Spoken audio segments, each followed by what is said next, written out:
Bueno, comenzamos, ¿no? ¿Qué tal? Buenas tardes, buenos días para todas, para todos.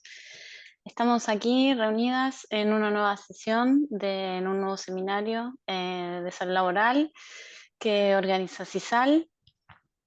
Hoy contamos con la presencia, eh, ay, perdón, ¿eh? Ay, hoy contamos con la grata presencia y es un honor para nosotras eh, que haya accedido a participar en este espacio formativo para todas. Es Antonio Pujol de Castro y bueno, estamos muy contentas. Agradecemos enormemente tu presencia. Voy a hacer una breve presentación, un poco de tu trayectoria. Eh, Antonio es médico interno residente de medicina preventiva y salud pública en el Hospital Clínico San Carlos de Madrid. Es graduado en medicina por la Universidad Complutense de Madrid. Tiene un máster en salud pública por la Escuela Nacional de Sanidad. Es vocal de residentes en la Comisión Nacional de la Especialidad de Medicina Preventiva y Salud Pública del Ministerio de Sanidad. Además, coordina la Asociación de Residentes de Medicina Preventiva y Salud Pública. Buenas tardes. Hola, buenas tardes. Nada, muchas gracias por invitarme. Y bueno, y muchas gracias a todas las personas que se han conectado o se están conectando por considerar que este es un tema relevante y porque que yo desde luego cuando este tema está muy ¿Ya relacionado empezamos? con... Ay, bueno, perdón, no sé si ¿Te lo empiezo cuento ya o o... no? No hay cuarto. Ah, vale. Cerrar, por favor, los audios. Sí, sí, Bueno, claro, empezá, ¿eh? Sí. vale. Nada, que eso, que muchas gracias por invitarme. Bueno, o sea, voy a compartir pantalla. A ver.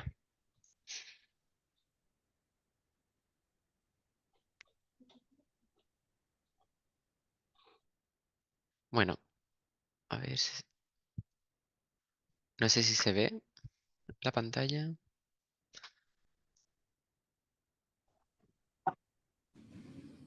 Pone que está cargando, ¿no? Sí, está cargando. Vale, ¿ahora se ve? Sí.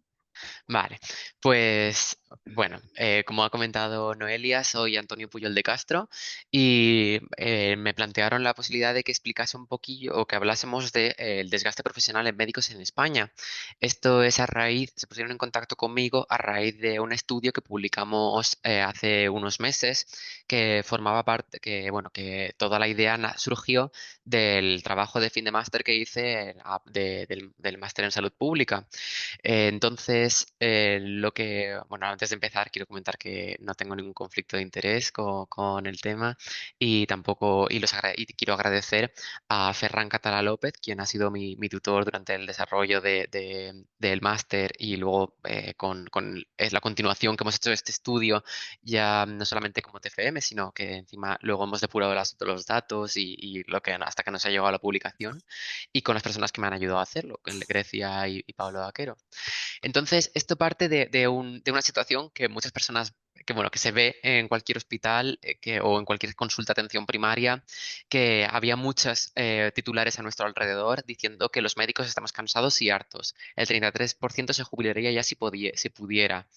Parece muchísimo un 33%, pero estamos viendo que todos los datos hablan de distintas prevalencias. De un 55,7% de los facultativos afirmaba que estaba agotado emocionalmente. El 50% de los médicos tiene el síndrome del trabajador quemado. Vemos que a lo largo o sea, todos estamos manejando un concepto que se llama el síndrome de burnout o del trabajador quemado. Es un concepto que nace en el año 74, se describe por primera vez y luego va evolucionando con los años. En el año 81, Maslach es una psicóloga estadounidense que no solamente desarrolla más lo que es este concepto de síndrome de desgaste profesional, sino que además crea un formulario de cómo evaluarlo. Luego, a partir de este primer formulario, el Maslach Burnout Inventory, que se ha convertido como en el gold estándar para evaluar el desgaste profesional, porque de hecho vamos a ver que en metaanálisis internacionales globales vemos que es el 90% de los estudios que evalúan el burnout a distintos niveles, nivel nacional, hospitalario, de servicio, siempre o en un 90% utilizan este formulario. No obstante, hay un montón de formularios que evalúan el burnout. Nosotros cuando hicimos un primer mapeo de cuáles eran las posibilidades para evaluar el burnout, nosotros identificamos que en España se habían utilizado más de 17. Entonces, a nivel internacional, claro, seguro que la diversidad es muchísimo mayor, teniendo en cuenta pues cosas más específicas de cada país, de cada cultura, de cada idioma. Esto al final, al ser una encuesta, tiene una parte que de hecho es lo que se le critica al Maslach Burnout Inventory, que fue creado en un contexto, pero que luego no siempre se traduce a otros contextos.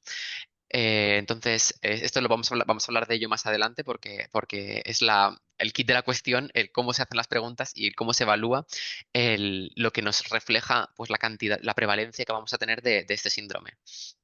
Luego, entonces, los estudios globales lo que están diciendo es que realmente todos los países muestran que existe este problema. No hay ningún país en el que no, o de los que se ha evaluado, que tengan una prevalencia extremadamente baja. O entonces ya incluso en 2019 el Lancet ya hablaba de que esto era un problema global, el desgaste profesional de las personas sanitarias. Y claro, todo esto también tiene un coste económico, que también vamos a hablar a lo largo de esta hora, que tanto a nivel tiene un coste para el paciente, en el que va a haber que se van a ocurrir más errores en su atención. Tiene un coste, desde luego, para el profesional, en el que no solamente se ve afectada su ejercicio profesional, sino también su propia vida personal. Y también tiene un coste para los sistemas, tanto un sistema, por así decirlo, micro, como puede ser un hospital, como un sistema macro, como puede ser el financiador de un sistema sanitario. Pero la clave de por dónde empezó todo fue la gran variabilidad que existía. En los distintos estudios que se han hecho a nivel global, a nivel europeo, vemos que hay una variación desde el 10% de prevalencia hasta un 70%. Claro, dijimos, bueno, pues se puede entender que a lo mejor hay contextos distintos, sistemas sanitarios distintos, pero ¿cuál es realmente la prevalencia, por lo menos en un contexto español? Y es lo que luego vamos a ir hablando. Pero yendo punto por punto, si hablamos del desgaste profesional, ¿de qué estamos hablando realmente? En un primer momento, Maslach habló, cuando lo definió, decía que el burnout es la mezcla de tres conceptos, que es el desgaste emocional, o sea, el cansancio emocional. El segundo sería la deshumanización o despersonalización. Y el tercero es la falta de realización personal. Estas tres esferas son las que definen el síndrome de desgaste profesional. Y esto es em, el trío, pero que a la vez es uno. Y de hecho, hay muchos formularios que lo que critican o sea, que han nacido porque criticaban esta concepción de que realmente Maslach decía que no se deben agrupar las tres, pero que a la vez el síndrome es una combinación de las tres. Nunca se ha llegado a definir que si desgaste profesional era todo, o sea, tener uno de ellos, tener dos de ellos, o sea, esta intersección, o si era desgaste profesional, tener los tres. Y esto es clave a la hora de evaluar el desgaste profesional, porque y lo vamos a ver, según si yo tengo desgaste profesional, si tengo solamente una esfera afectada, tengo dos afectadas o tengo una, la prevalencia va a ser completamente distinta. Y esto es una enorme limitación que vamos a ver en los estudios de evaluación del desgaste profesional. ¿Cómo es el formulario? Las preguntas son de este tipo. Son 22 preguntas bueno, son preguntas, no, afirmaciones que dicen, me siento emocionalmente agotado por mi trabajo, me siento cansado al final de la jornada de trabajo. También habla de los pacientes, de cómo me siento con respecto a los pacientes. Y en un primer momento había dos tipos de escalas. Una tenías que decir con qué frecuencia y luego decías con qué intensidad. Y también existía una cuarta variable que se llamaba involvement, que era cómo te estabas integrado dentro de tu actividad profesional, pero con el tiempo esta variable ha desaparecido y nos hemos quedado con las tres que había anteriormente. Y esa intensidad de que hablábamos antes se ha reducido a frecuencia solamente. Entonces, si mañana me dijes, bueno, hoy mismo me dijeses, vale, quiero hacer una evaluación de desgaste profesional, de burnout en mi servicio, pues tendríais una batería de 22 preguntas en las que cada una de ellas tendríais que decir, vale, pues esto lo he sentido, no lo he sentido nunca, lo he sentido una vez, pocas veces, pues eso, hasta siempre. Y así se sacan puntuaciones para cada una de las tres dimensiones, y con eso lo que se hace es tener una puntuación para una persona. Y, y hasta tal punto que ya el síndrome de desgaste profesional estaba incluido en el CIE 10, o sea, en la clasificación internacional de enfermedades. En el CIE 10 se introduce por primera vez, y en el CIE 11 pasa antes estaba un problema relacionado con dificultad en el control de la vida, un Z, uno dentro de la categoría de los Z, pasa a estar en un problema de los que están asociados con el empleo y el desempleo. Esto es importante porque aunque en su primer momento siempre se hablaba que esto era un síndrome de desgaste profesional, estaba en un epígrafe bueno, que era dentro de los que están relacionados con los servicios sanitarios, pero esto era algo que afecta al propio profesional y como tal, como trabajador. E incluso vemos en la clasificación actual que vemos que se caracteriza por tres dimensiones, lo que estábamos hablando: cansancio emocional, despersonalización, deshumanización y baja realización personal. Y entonces, bueno, y aquí sí que lo que define claramente es que el síndrome de desgaste ocupacional se refiere específicamente en el contexto laboral y no debe aplicarse para describir experiencias en otras áreas de la vida. Esto es importante porque estamos hablando de algo que solamente se aplica al puesto de trabajo. Sin embargo, a pesar de que ya lo tenemos definido, tenemos una escala que lo mide, tenemos una definición y que está dentro de una clasificación internacional de enfermedades. Pero Maslach, cuando en alguna revisión, o sea, en la revisión que hizo en 1997, decía que no puede ser utilizado para diagnóstico individual, porque no hay una base para poder definir cuál es el punto de corte. Hemos visto antes que había puntuaciones en función de con qué frecuencia he sentido cada una de las frases que conformaban cada una de las dimensiones. Pero lo que sí que decía era que es una forma de ser conscientes de que el desgaste profesional es un problema en el contexto en el que lo estamos aplicando, este formulario. Y aquí es donde llega todo el problema. ¿Por qué? Porque si Maslach no define unos puntos de corte, vemos que hay una diversidad enorme de puntos de corte. O sea, vemos que nosotros cuando hacíamos el metaanálisis solamente en España, veíamos que había distintos puntos de corte que no se alejaban mucho, a lo mejor, pero sí que eran distintos. Y eso, claro, también determina en qué grupo va a entrar, en un grupo de alto desgaste profesional, medio o bajo. Y luego también algo que también era clave era ver, ¿vale? Pues el qué criterios utilizados, si tres altos, dos altos o solamente uno alto, que luego lo vamos a ver un poquito más. Entonces, veíamos que, por ejemplo, esto es una revisión sistemática global, que lo que hablaba era bueno, qué formularios han utilizado. Y vemos que solamente 14,3% de 182 estudios habían utilizado algo que no fuese el formulario que creó Maslach. Vemos que hay otros, pues Astudillo y Mendueta, vemos que el Copenhagen Burnout Inventory, vemos el de Hamburgo. Bueno, hay un montón de formularios. Y de hecho, el Copenhagen Burnout Inventory, que es el que es interesante leer el por qué nace, pues nos dice de que hay 6 razones para no utilizar el Maslach Burnout Inventory. Lo primero, que es un argumento circular, que dice: el desgaste profesional es una consecuencia de un estrés laboral mantenido y continuo, o es la causa de un estrés laboral. O sea, al final, que yo tenga un cansancio emocional es causa de que tenga síndrome de burnout, o que yo tenga síndrome de burnout es causa de que tenga un cansancio emocional. Y lo mismo con despersonalización y una baja realización personal. Entonces, Copenhagen Burnout Inventory lo que quería era un poco romper con esa circularidad de cuál es la causa y cuál es la consecuencia, y hablaba simplemente de desgaste profesional pero relacionado con tres cosas distintas. Un desgaste profesional personal, o sea, un burnout personal, un burnout relacionado con el trabajo y un burnout relacionado con los clientes barra pacientes. Luego también tampoco veía, claro, esto es distinto porque aquí estamos hablando todo el rato de burnout, mientras que con el Maslach lo que estábamos hablando era de tres cosas distintas: cansancio emocional, desgaste, deshumanización y baja realización personal. Y también comentaba esto: es un estado individual, es un mecanismo de supervivencia, es decir, yo me desgasto como forma o sea, como mecanismo adaptativo, pero que se ha descompensado, o es un efecto de la situación en la que estoy viviendo.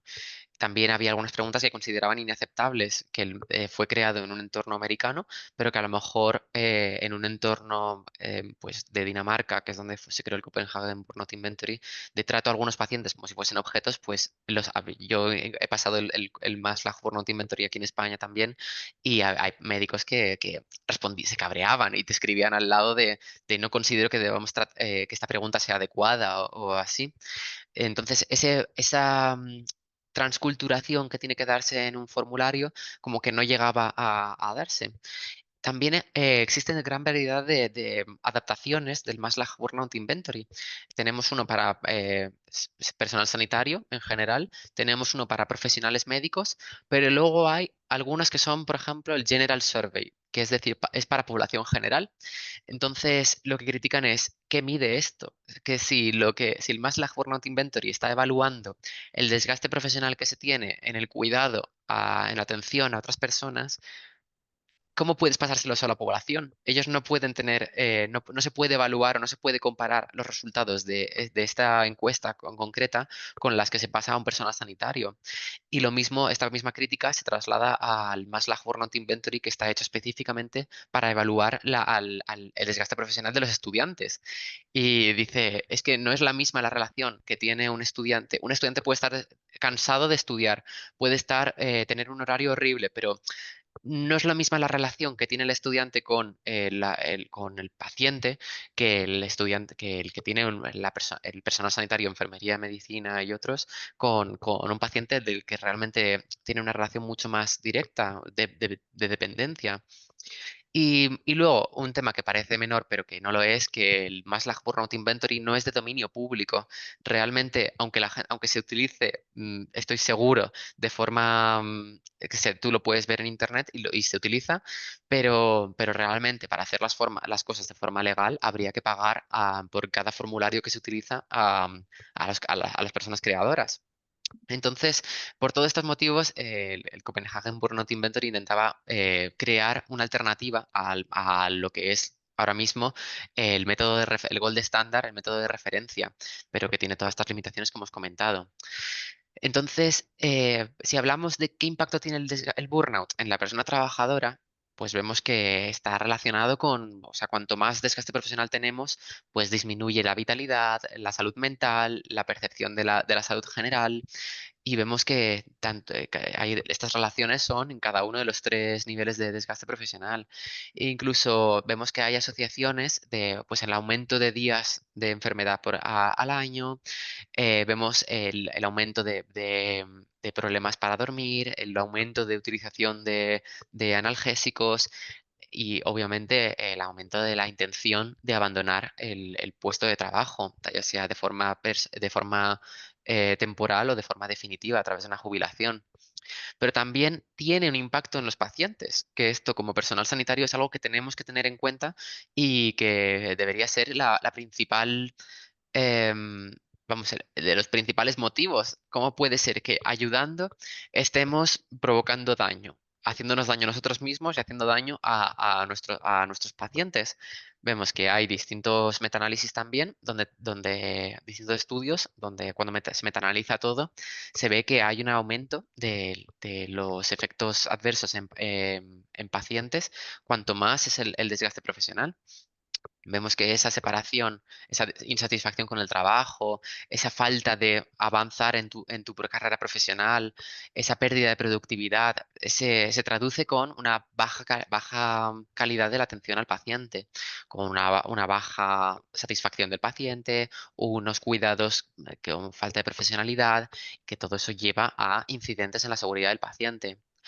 Entonces, aquí bueno, ya como comentaba, ya se habló del desgaste profesional como un problema de salud pública aquí en España, pero también a nivel internacional. Y sobre todo tiene un elevado coste. En Canadá se hizo un estudio donde hablaba solamente de la pérdida de dinero que se tenía solamente por, por profesionales que se jubilaban o reducían su jornada. Si para 70.700 médicos en Canadá, con una prevalencia del 21,1%, se calculaban 185 millones de dólares, para una población española, que tenemos el doble de médicos, que tenemos 10 puntos más porcentuales de desgaste profesional, claro, ahí está la cosa. Solamente teniendo en cuenta estas cosas, la pérdida de dinero es como para tener en cuenta, o por lo menos para hacer un estudio de si si es viable introducir cambios en el sistema, ya que estos cálculos económicos solamente tenían en cuenta la reducción de jornada y abandono de profesionales, que no tenían en cuenta pues el aumento de hospitalizaciones, no tenían en cuenta pues, el aumento o sea, todos los efectos adversos en el paciente, el tratamiento que podían tener las personas que tengan que estar de baja. Entonces nos preguntamos, vale, ¿cuál es la prevalencia de desgaste profesional que tenemos en el trabajador, en el Sistema Nacional de Salud? Vimos que existían bastantes estudios a nivel nacional, en algunos centrados en algún área concreta, por ejemplo, en atención primaria, algunos en una comunidad autónoma concreta, por ejemplo, en Cataluña. Había otros que hablaban en un momento concreto, por ejemplo, con respecto al COVID. Esto es interesante que luego lo comentaremos también, que hicimos para ver si el COVID había cambiado en la tendencia de desgaste profesional. Vemos que había muchos estudios en medicina interna, en radiología, y finalmente hicimos este metaanálisis donde cogimos todos los estudios que se habían publicado desde el año 96, no porque fuese mi fecha de nacimiento, sino porque no encontramos estudios antes, y a partir de ahí vimos pues cuál era cuando poníamos todos los datos, vimos cuál era la prevalencia total calculada. Y esto es interesante porque normalmente se utiliza, o sea, se hacen estudios, se hacen estudios de cero cuando queremos responder a una pregunta, pero sí que me gustaría destacar que la metainvestigación es investigación sobre la propia investigación, que bueno, que en salud pública se utiliza mucho porque utiliza herramientas de epidemiología, investigación en servicios de salud, y uno de las herramientas de la metainvestigación es el metaanálisis. Y sobre todo que es algo altamente colaborativo y te da mucha independencia también para investigar. ¿Por qué? Porque realmente para hacer este estudio solo hemos necesitado acceso a Internet y poco más, porque éramos un equipo pequeño que teníamos una pregunta clara y a través del acceso a las bases de datos hemos podido descargar todo lo que necesitábamos. No hemos tenido que hacer un presupuesto no hemos tenido que contactar con pacientes. Entonces, es una alternativa interesante a la hora de realizar investigación para responder una pregunta. La calidad de tu investigación depende de la calidad de los estudios de la investigación que se haya hecho previamente. Si tú tienes, si tu investigación se basa en estudios de baja calidad, pues tendrás un estudio de baja calidad. Entonces, conviene también tener en cuenta esas cosas. Pero tenemos que tener en cuenta que el conocimiento, espera, se supone que la ciencia es acumulativa, ¿vale? Que lo que se ha investigado una vez, investigarlo otra vez, pues es una pérdida de tiempo, es una pérdida de recursos, a no ser que tengamos una hipótesis de que ha cambiado algo nuevo. Normalmente yo trabajo aquí en el Clínico San Carlos y en la unidad de investigación, y vemos que muchas veces pues tenemos grandes alicientes para hacer investigación desde cero, pues para llevarlo a congresos, para tener publicaciones, pero es fundamental saber si lo que estamos haciendo ya está hecho, porque no solamente porque ahorra mucho tiempo y dinero, sino porque nos podemos nutrir de muchos conocimientos que ya existen de antes y ver lo que ya se ha hecho. Entonces, además de que este tipo de revisiones sistemáticas y metaanálisis pues ayudan a resumir el conocimiento que ya existe, justifican, planifican y diseñan nuevos estudios, nos mantienen actualizados, establecen recomendaciones y formulan políticas. Entonces, y sobre todo porque de cara a un paciente, cuando se hablaba de la prevención de la muerte súbita en bebés, por poner un ejemplo de la importancia de la metainvestigación, vemos que en el año 65, pues no se sabía si los bebés tenían que dormir durmiendo hacia arriba o boca abajo. Entonces, los primeros estudios tendrían un tamaño muestral bueno, que al final los resultados veían que un intervalo de confianza, pues que no se sabía si era mejor que durmiesen boca arriba o durmiesen boca abajo. Pero cuando se iba metiendo los estudios, se iba haciendo metaanálisis, se ve que a partir del cuarto estudio ya se ve claramente que es mejor que los bebés durmiesen boca arriba frente a boca abajo. Es decir, en el año 86 ya se podría haber dejado de estudiar si era mejor que los bebés durmiesen boca arriba o boca abajo. Y sin embargo, se siguieron haciendo estudios hasta el año 2004. Bueno, por lo menos que recoja este metaanálisis. Es decir, todo esto aquí, para que se generen estos odds ratio, han tenido que verse bebés que dormían hacia arriba y bebés que dormían hacia abajo. Es decir, todas las muertes que podrían haberse evitado si ya desde un primer momento se hubiese hecho este metaanálisis y se hubiese instaurado una recomendación que luego todo se puede revisar, pero es que ya existía en este momento una clara recomendación de dormir boca arriba frente a dormir boca abajo. Entonces, bueno, pues ahí lo dejo la reflexión lo primero para que valoréis que si en algún momento queréis hacer algún metaanálisis, que os pongáis en contacto con gente de metodología, metodólogos de la investigación, que puede parecer al principio un poco apabullante, pero que se puede hacer, es una experiencia y es interesante. Y sobre todo, para poneros un ejemplo de la investigación que nosotros hicimos de desgaste profesional, vimos que nosotros teníamos una estrategia de búsqueda, que al final es traducir la pregunta que teníamos a paquetes, a preguntas muy, muy concretas. Nosotros queríamos evaluar el burnout en médicos, queríamos conocer la prevalencia y en un contexto que era el español. Definimos 3 bases de datos que pensamos que para un contexto español iban a ser las más utilizadas y a partir de ahí pues tradujimos esta búsqueda en lo que son unos términos y a partir de ahí, pues hicimos una captura de estudios, que de ahí empezamos a extraer los datos. Y luego hicimos evaluación de calidad de cada uno de los estudios que estábamos incluyendo, por lo que comentábamos antes, de que la calidad de nuestro estudio depende de la calidad de los estudios que hayamos incluido.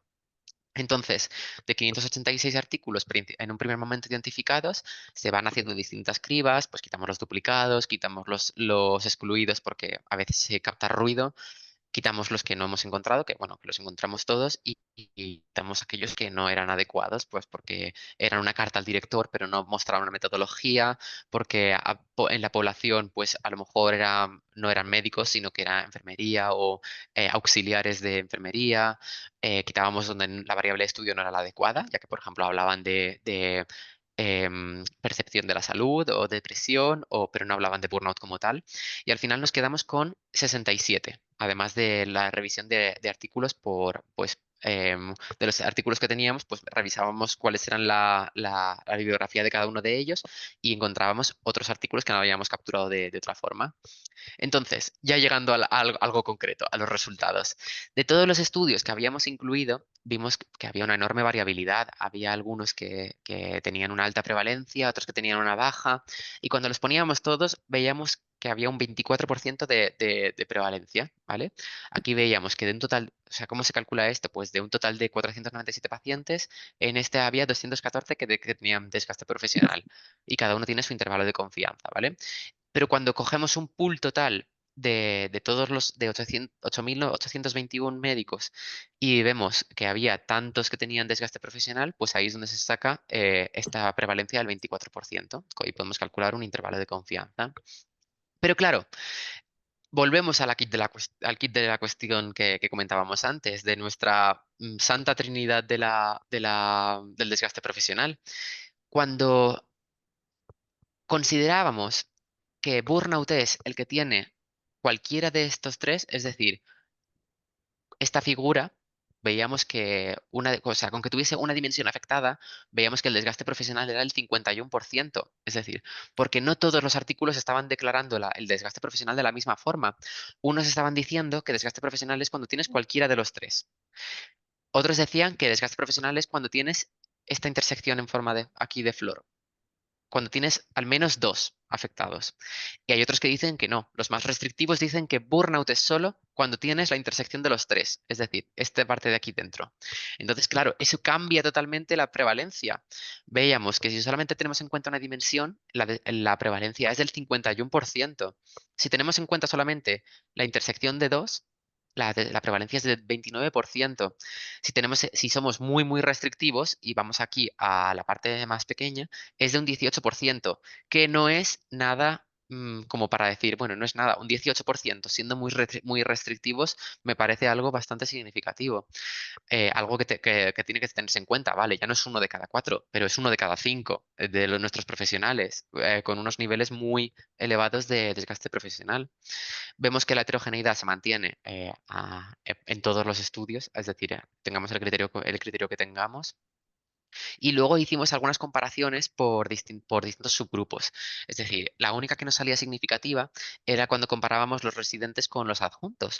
Veíamos que los residentes tenían 29% y los adjuntos un 21%. Pero claro, cuando luego corregíamos por si había sido con un modelo de una dimensión, de dos o tres dimensiones, vemos que no, que cuando corregíamos por qué modelo habían tenido, no existía esa diferencia. A pesar de que como yo como residente hubiese sido muy jugoso poder explotar ese argumento, pero no vimos que no existía esa diferencia. Tampoco existían diferencias cuando hacíamos otros análisis por atención primaria versus hospital, cuando comparábamos especialidades, juntábamos medicina de familia y comunitaria y pediatría de atención primaria, lo comparábamos con médicas hospitalarias y lo comparábamos con quirúrgicas o médico-quirúrgicas, no había diferencia, o por lo menos no la encontrábamos. Tampoco encontrábamos diferencias cuando comparábamos los estudios de media calidad, porque realmente no había ningún estudio de baja calidad, con los estudios de buena calidad. Y tampoco vimos ninguna diferencia con respecto a la pandemia de COVID, que eso nos sorprendió. Pensábamos que los niveles iban a ser mucho más elevados durante el COVID que los estudios que se habían hecho antes de marzo de 2020. Y lo que hicimos también hicimos algunas metaregresiones. Por ejemplo, por año de publicación vimos que parece que es una tendencia descendente, pero realmente no es real. Existe muchísima dispersión, no salía significativo. También hicimos una metaregresión para ver si el porcentaje de mujeres que había en cada muestra, si había alguna relación entre el sexo de los participantes y el desgaste profesional, ya que anteriormente en los estudios que habíamos hecho unicéntricos, yo hice uno en el 12 de octubre de aquí de Madrid, vi que las mujeres presentaban, claro, presentaban un mayor desgaste profesional relacionado con el trabajo que sus equivalentes hombres. Y sin embargo, aquí nos parecía que había una tendencia que cuanto mayor era la proporción de mujeres, menor era el desgaste profesional, pero vamos, que esto tampoco era significativo, por lo que tampoco es algo que se pueda tomar como que es así.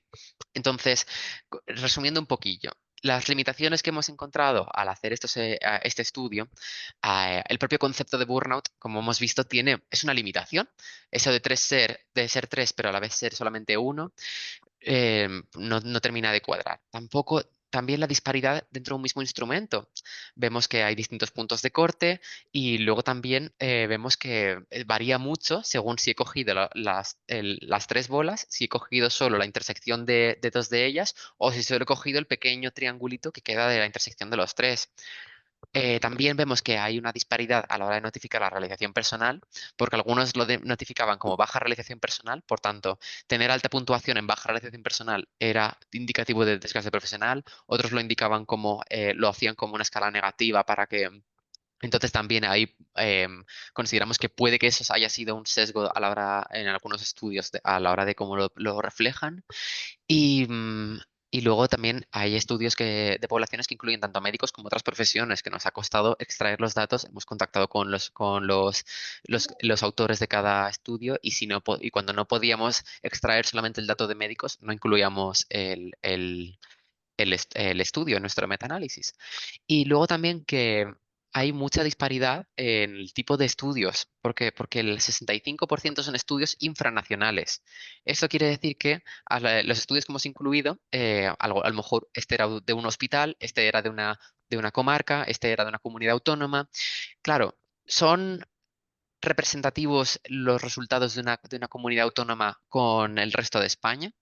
Entonces, claro, esto es algo que también tenemos que tener en cuenta. Y luego lo mismo pasa con los estudios que se han hecho en solamente una especialidad. El desgaste profesional de los radiólogos refleja el desgaste profesional del colectivo médico en España. Y luego también había estudios en donde la tasa de respuesta era pues menor del 40%, que veíamos que ¿qué está pasando? ¿Por qué responden poco en un hospital, en una comunidad autónoma? Estos que no están respondiendo, ¿quiénes son? ¿Por qué? Porque si a lo mejor los que no están respondiendo son los más desgastados, eso nos aportaría mucha información. Estaríamos con nuestro estudio infraestimando el desgaste profesional real que existe. Y luego también la heterogeneidad que hemos visto, que veíamos que se movía muchísimo según de un estudio a otro. Y luego, a nivel del proceso de revisión, nosotros hicimos una evaluación con el Joanna Briggs Institute, que es un formulario para valorar la calidad, pero que se podían haber utilizado otros. Éramos pocos evaluadores, al final éramos tres. Y luego también ese acceso a la literatura gris, que hemos encontrado 8 artículos, pero podrían haber sido más. El acceso a los datos no publicados siempre es complicado. A lo mejor se han hecho más estudios en unidades de riesgos laborales en cada hospital, pero como no tenemos, como no han sido publicados en revistas o es una literatura gris que a lo mejor existe como informe del hospital o como informe de la Consejería de Sanidad, pero al no tener acceso a ellos, pues es una gran fuente de información de la que no estamos pudiendo acceder. Sí que hay algunos que hemos podido contactar directamente con autores que conocíamos y porque tenían publicados otros estudios donde estaban los datos agregados y hemos podido desagregar un poco vale, pues solamente datos de médicos, así. Entonces, como reflexiones y conclusiones, vemos que existe una alta prevalencia del síndrome de burnout. Al final, hemos visto que siendo muy conservadores, podemos hablar de 1 de cada 5. Y bueno, este conocimiento, aunque por sí ya nos aporta mucho, pero sí que puede sentar las bases de futuros estudios de investigación, tanto nacionales como infranacionales, como luego participar en otros internacionales. Y sobre todo que son estrategias necesarias para prevenir y mitigar esta situación. O sea, que tengamos 1 de cada 5, como refleja este artículo, este editorial que hizo Vicente Ortún. Nosotros en nuestro artículo también hicimos una pequeña recopilación de algunas estrategias que se podían utilizar a nivel individual para reducir el desgaste profesional. Por ejemplo, combinar la actividad asistencial con actividad docente, con actividad investigadora, es decir, diversificar el trabajo que hacemos día a día. Pero lo que comenta Vicente Ortún es más interesante porque habla de que lo que son necesarias son cambios estructurales, son cambios en cómo se organiza el trabajo, ya no solamente en nuestros hospitales, hospitales y centros de salud, repito, sino también en el propio sistema sanitario.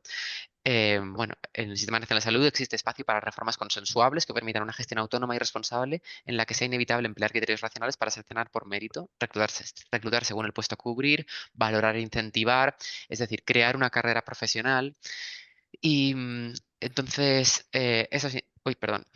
Y entonces, bueno, a partir de todas estas investigaciones ha habido mucho revuelo en distintas revistas, en medios de comunicación también. Y entonces nuestro objetivo en parte también se ha cumplido en el sentido de que hemos conseguido que esto salte a la palestra y que se empiece a hablar. Y entonces nos sentimos como que ahora estamos en lo alto de la ola y que este es el momento de hacer cambios en caso de que sea posible, o por lo menos pues a través de los sindicatos, de organizaciones profesionales, colegios de médicos, sociedades científicas.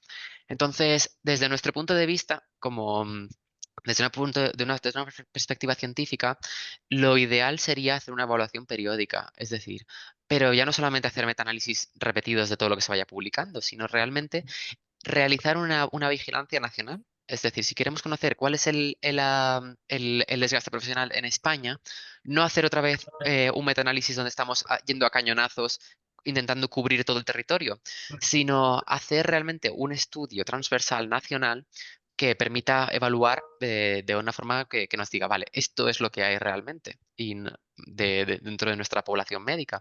O incluso podemos volvernos locos y decir, vamos a hacer una cohorte. Es decir, que hoy hagamos un estudio transversal nacional y que a estas personas que han participado les volvamos a preguntar dentro de 5 años, ¿dónde estáis? ¿Seguís en el mismo puesto en el que estabais? ¿Os habéis jubilado anticipadamente? ¿Habéis dejado de ejercer? ¿O habéis reducido vuestra jornada laboral? ¿Estáis de baja por algún motivo? Para ver en qué se traduce el desgaste profesional realmente. Luego es fundamental estandarizar los instrumentos, es decir, que todos midamos de la misma forma.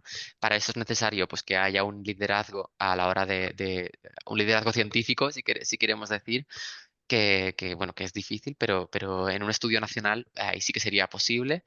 Incluir otras profesiones sanitarias, especialmente enfermería, porque si este es el impacto que tiene en médicos, ver cuál sería en otras profesiones sanitarias y sobre todo que también tengamos perspectiva de género y otros factores, por ejemplo, pues qué profesión en qué especialidad estamos ejerciendo, ejercemos en un ámbito de especialidad de atención primaria o de hospitalaria, estamos ejerciendo hacemos guardias, no hacemos guardias, eso también se ha visto en muchos estudios que también tiene un impacto. Y luego, desde una perspectiva administrativo-laboral, ya no nos quitamos de la parte científica y hablamos realmente del impacto que esto tiene, ya no como mera investigación, sino como fenómeno social, pues habría que hacer una evaluación económica. Es decir, ya que tenemos el dato, ¿en qué se traduce esto? ¿Cuál es la pérdida de oportunidad que estamos teniendo año tras año de profesionales que estamos perdiendo, de dinero que se nos está escapando? ¿En qué podríamos estar utilizando, haciendo con ese dinero? Y sobre todo que requiere esas medidas individuales e institucionales de tratamiento y prevención. Entonces, haciendo un poco más de hincapié en esa evaluación económica, pues tuvimos una primera idea de, ver, vale, vamos a estimar el coste del síndrome de burnout en médicos en España.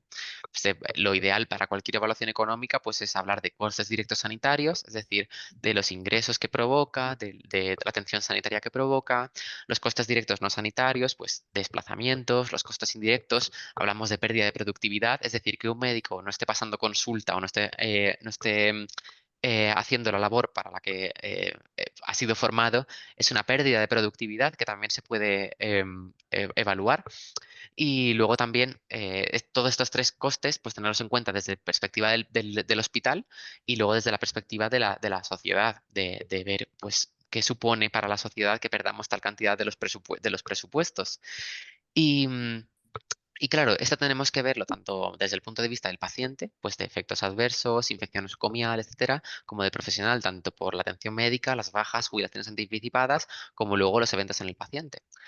Y entonces, haciendo un poco, comparando los estudios que ya existen, como comentábamos al principio, de 70.000 médicos con una prevalencia del 21,1, que hablaban de un 185 millones de dólares perdidos, haciendo la cuenta a la vieja, porque realmente lo realmente correcto sería realizar un estudio de sensibilidad hablando pues, cuál es la probabilidad de que un médico tenga burnout, cuál es la probabilidad de que un médico con burnout esté insatisfecho con su trabajo y tenga intención de retirarse, o sea, de jubilarse o de reducir sus horas. ¿Cuál es la probabilidad de que queriendo reducir, teniendo todo esto, que finalmente las reduzca?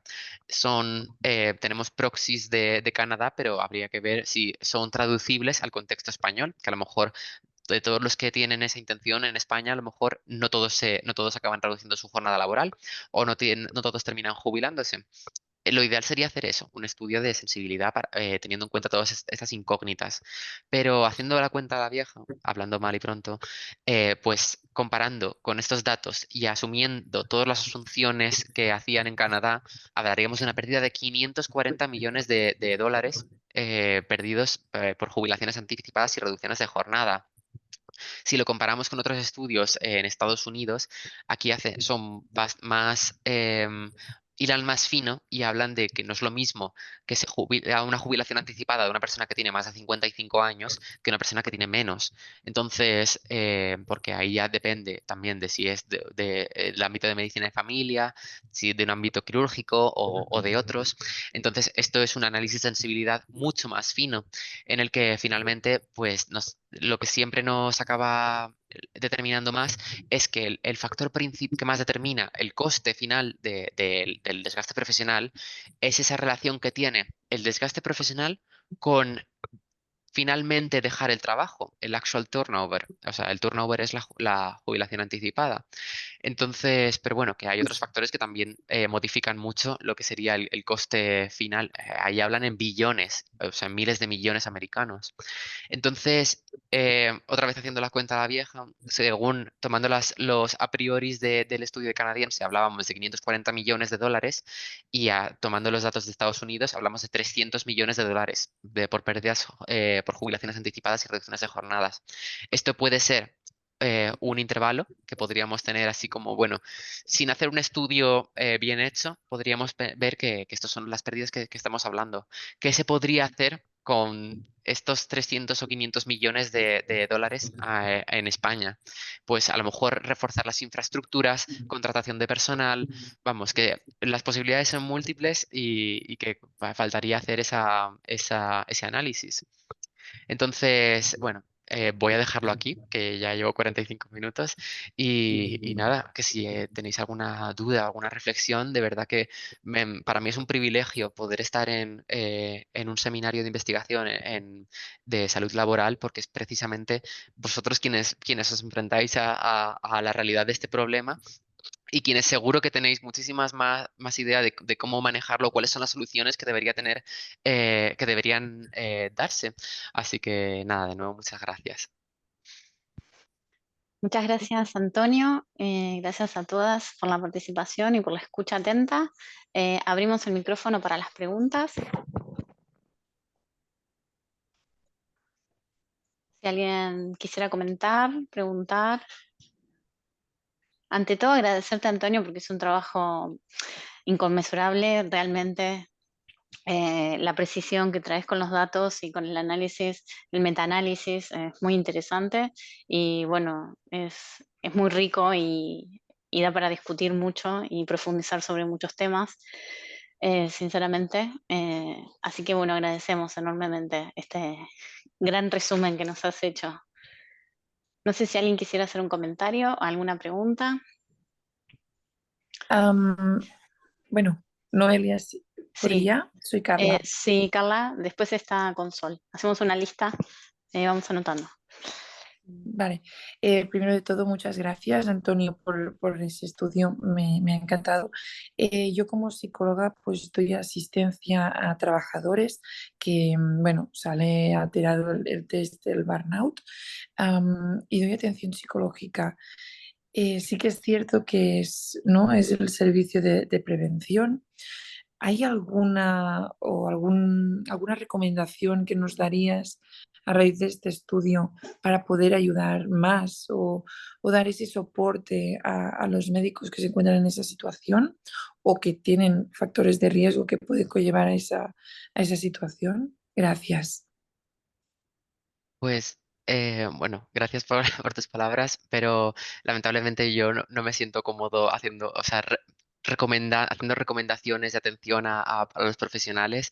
O sea, creo que no estoy capacitado para ello, pero sí que lo que quiero destacar es que esto no es un problema de tanto, o sea, está claro que lo que luego vemos es un profesional desgastado, pero lo que quiero sobre todo destacar es que no es un problema individual, que es lo que nosotros pecábamos a un primer momento.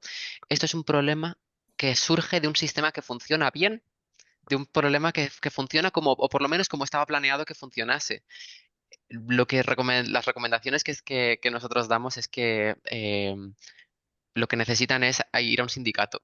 Lo que necesitan es hacer unas reclamaciones de condiciones laborales. O sea, creo que esto es muchas de los problemas que estábamos hablando son por más que no, para nada quiero decir que no deban recibir atención psicológica, desde luego es algo que tienen que recibir si consideráis que es lo adecuado, pero desde luego creo que es una reivindicación colectiva y es una reivindicación que tiene que hacerse a nivel nacional y que tienen que estar implicados sindicatos estatales, colegios de médicos, porque, exacto, como comenta Macarena, es un problema estructural. Entonces, siento no poder aportaros mucha información. Tal vez el siguiente paso podría ser hacer un metaanálisis de cuáles son las estrategias de atención individualizada que mejor funcionan. A question, okay? I have a question.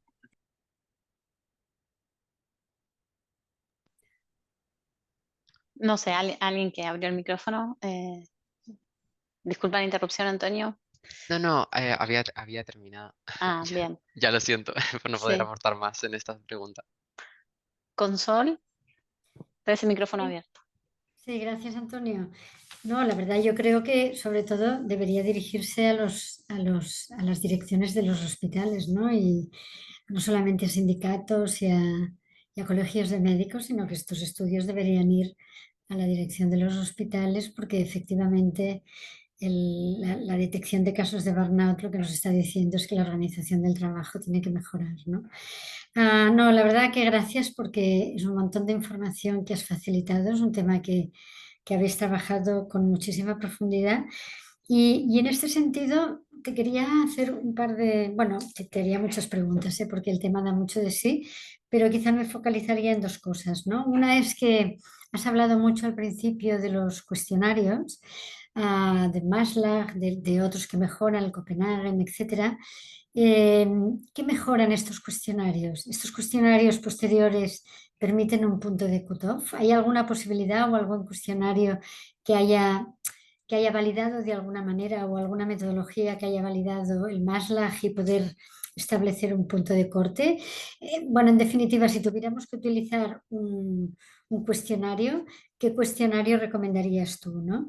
Y luego creo que es muy importante también, entre muchas otras cosas importantes que has dicho, es el año de los estudios, ¿no?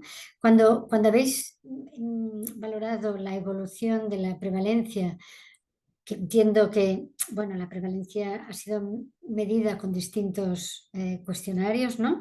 Pero cuando habéis analizado la evolución de la prevalencia a lo largo del tiempo, ¿cuál es este año? ¿El año en que se ha realizado el estudio, es decir, que se ha hecho la recogida de datos o el año de publicación del estudio? Porque creo que esto puede cambiar, porque un metaanálisis hasta que no se publica se tarda mucho tiempo, porque como tú has hecho, es muy laborioso y necesita mucho tiempo y más, pues según el equipo, ¿no? Lo grande que haya sido el equipo.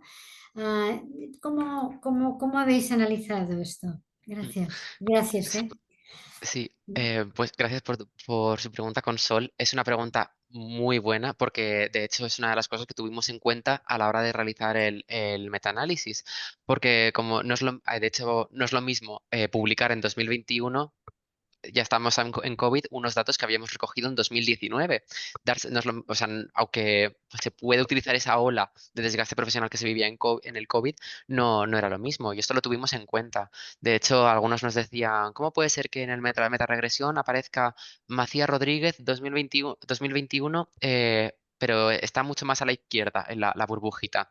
Y era por eso, porque una cosa es el nombre que poníamos, el nombre del autor y el año de publicación, pero luego cada uno estaba en el año en el año de donde recogían el dato, porque es fundamental. De hecho, hay algunos que aparecen repetidos en varias ocasiones porque eran cohortes. A lo mejor hicieron una primera evaluación en 2005, otra en 2010 y otra en 2015.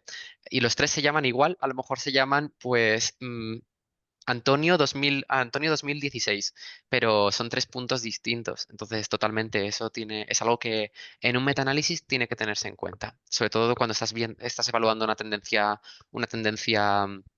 que puede ir cambiando con los años. Y luego, la primera pregunta que me habías hecho, la de qué formulario utilizaría, esto yo alguna vez cuando he dicho, bueno, voy a hacer algún estudio dentro de mi hospital, también me lo he preguntado a diario, o sea, a diario no, perdón, pero sí que el MASLAG, o sea, te enfrentas a un problema, que es el MASLAG, que es que no es de código, o sea, que no es abierto, que tendría que pagar por utilizarlo. Pero si me quiero comparar con otros hospitales o me quiero comparar con la literatura científica, es que a lo mejor es el que voy a tener que utilizar. A nivel de puntos de corte, en España hay distintos puntos de corte. Hay algunos que lo han utilizado, que algún autor que en su momento, vale, lo hemos hecho. Y a partir de entonces, pues todos hacen referencia a uno, por ejemplo, uno se llamaba Seis Dedos, el autor principal. Y todos decían, pues como punto de corte hemos utilizado el de seis dedos, seis dedos, seis dedos. Había otros, es como que siempre hay un autor que como que en su momento genera esa referencia, o sea, ese punto de corte, y como que luego tienen una escuela que le sigue. O a lo mejor otro autor que utiliza otro y como que continúa haciendo estudios y utiliza los suyos propios. Entonces, esto no puede ser. Y con el MASLAG no tenemos en España ningún estudio validado que haga unos puntos de corte. En el Copenhagen Burnout Inventory, yo perdonad que agarro tanta referencia, me haya hecho hacia uno de todos los que hay. El Copenhagen Burnout Inventory, aparte de ser de estar en abierto, es decir, que se puede utilizar sin tener que pagar de forma legal, em, está validado por el Ministerio de Sanidad para médicos. Está validado para distintas profesiones, pero tiene puntos de corte específicos para médicos. Entonces, ahí es una publicación está publicada en Gaceta Sanitaria, que ahí vamos que sí, que os puedo pasar la referencia, pues, donde se puede ver, pues, aparte del estudio original, pues tiene esa validación en España. Entonces es una posibilidad. Lo malo, que te enfrentas a compararte con nadie, porque fuera de España, muy pocos, incluso dentro de España, hay muy pocos estudios que utilicen el Copenhagen Burnout Inventory. Entonces, hay que tomar esa decisión de entre ser valientes y ser el primero que le pone el cascabel al gato o continuar y compararte con todos los estudios de antes. Así que nada. Gracias, Antonio. Sí, Mireia, ¿no? Creo. Tenemos una pregunta en el chat y después está Mireia. Leo la pregunta del chat. Rocío. Rocío pregunta, ¿cómo se diagnostica el síndrome de desgaste profesional en España? ¿Hasta qué punto de profesionales sanitarios tienen formación sobre este síndrome? Pues lo primero, el diagnóstico del síndrome profesional, yo creo que lo sabéis vosotros mejor que yo. Nosotros, o sea, al final lo que yo conozco es cómo se evalúa a nivel de institución, pues a través de este formulario, pero esa traslación del resultado de un formulario, o sea, al final un formulario te dice lo que te dice, lo que está diseñado el formulario para decirte. Pero ¿cómo pasáis de ese resultado en un formulario a un diagnóstico? Yo ahí no puedo entrar, porque no sé y porque seguramente meteré la pata. Entonces, yo creo que es cosa del médico del trabajo quien realmente diagnostica, pues esta persona tiene un desgaste profesional y tampoco sabría deciros cuál es el tratamiento, porque no tengo esa formación. ¿Y hasta qué punto los profesionales sanitarios tienen formación sobre este síndrome? A nivel o sea, de grado, no existe. A lo mejor existe en algunas universidades por vocación propia del profesorado, pero no está incluido dentro del programa formativo, o sea, lo que se llaman el libro blanco de la NECA para el grado de medicina. Entonces, no es una competencia que tengan que conocerse dentro o sea, de lo que es la formación médica. Luego en la especialidad, pues no me miro los programas formativos, pero también dudo que tengamos formación reglada al respecto, lo cual refleja claro, que lo que no conoces, pues tampoco puedes muy bien identificar signos ni síntomas dentro de tu propia persona, ni luego bueno, supongo que luego como a los que os dedicáis a esto sí que tendréis formación al respecto, pero vamos, que en el resto de profesionales, dudo de que la formación que tengamos sea o existente o elevada. Mireia, ¿tenés el micrófono abierto? Gracias. Hola Antonio, bueno, muchas gracias. Voy a ir muy rápido porque ya estamos en el último minuto, como aquel que dice. Ha sido muy interesante. Yo tenía una cuestión que no sé si vas a poder entrar mucho. Y viendo un poco justo este gráfico con las fechas, ya me cuadra que lo tengas ahí, porque tiene que ver con esto que decías que no habíais visto cambio entre lo que pasaba antes y lo que pasaba durante la pandemia. Después de la pandemia no, casi no hay, ¿no? Ningún estudio, pero sorprende mucho, ¿no? Que no se vea un aumento en el burnout durante la pandemia, que es algo que se ha hablado mucho, que aumentó y que se mantiene, ¿no? Pero me sorprende esto, que no hayáis visto diferencias. Entonces, no sé si tenéis alguna explicación para eso o, o es algo que, no sé, que se tiene que seguir pensando, investigando. Pues, hombre, aquí vemos que 2020 podemos marcar como el año de la pandemia. Vemos que de la concentración que teníamos previamente a la cantidad de estudios que tenemos de repente ahí aglutinados, pues creció bastante el número de estudios que se empezaron a realizar. Pero no, la verdad es que al haber tantos estudios con características tan distintas, con puntos de corte distintos, yo creo que, y tampoco teníamos posibilidad de hacer de corregir tanto por, por criterios, yo creo que a lo mejor si tuviésemos más estudios a lo mejor sí que podríamos ver algún tipo de tendencia, quitándonos el ruido que existe. Pero bueno, de momento a lo mejor sí que podría probar a hacer o sea, a esta regresión, meterle el factor de criterio y ver si, pero dudo que, o sea, al reducirse tanto el tamaño o sea, el número de estudios que tengo en cada grupo, no sé yo si finalmente saldría como algo significativo, pero desde luego nos sorprendió. O sea, de hecho, yo lo que pensaba era que sí, que iba a haber como un aumento de la prevalencia. O sea, durante el COVID, es decir, de 2020 en adelante, pero es que veíamos que existían estos estudios que no es que sean precisamente pequeños. Entonces, la verdad es que no tengo mucha respuesta a por qué no hay más durante el COVID.